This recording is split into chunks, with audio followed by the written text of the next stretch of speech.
Хэрвээ Элизабет хатан хаан нас эцэлвэл юу болох вэ?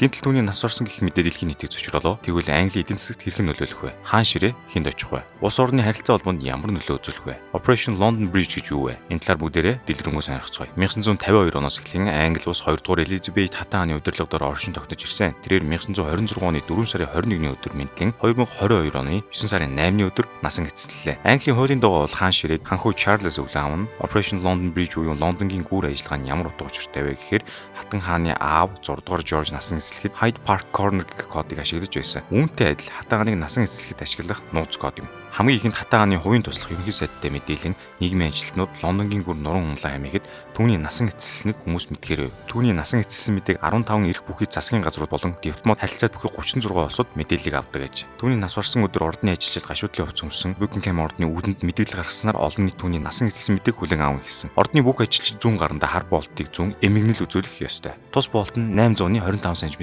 урттай байх ёстой ажээ. Английн Радсимийн хүйтэн дайны үед ашиглаж байсан анхааруулгын дохио радио гэнт ажиллагаанд орон дэлхийн нийтийн энэхүү мэдээ хүлээн авахар төлөвлөсөн байдаг. Мөн Англи улсын хэвлэл мэдээллийн бүх олон нийтийн өмнө гардаг хүмүүс хар хувцас өмсөн эмгэнэл илэрхийлэх байв. Хэрвээ та энэ үед онгоцонд зорчиж явсан бол та нисгчээс энэхүү мэдээг дуулах боломжтой. Өөрөөр хэлэх юм бол та хатан хааны үхлийн талаар заавал мэднэ л гэсэн үг. Ингээд үргэлжлүүлээд хатан хааны үхэл юунд яаж хэрхэн нөлөөлж байгаа талаар дурдъя. Нэгдүгээрт бол телевизээр гарч байгаа хөгжинд нэвтрүүлэг хүмүүсийг хөгжиж байгаа бүх зүйл гарахгүй. Хатан хааны оршуулах ёслол дуустал хөгжилтөм үзэхгүй гэсэн үг. Хатан хааны амьгүй болсон биеийг Buckingham ордондоо 10 хоног байрлах ёстой гэж. Үүний дараагаар түүний оршуулах ёслол болно. Хатан хааныг нас барсны маргааш нь 11 цагт ханхүү Чарльз хаан ширээнд залрах ёстой байдаг. Иймээс 10 хоногийн дараа хатан хааны биеийг Westminster Abbey сүмд түүнийг оршуулах ёслол болох гэж.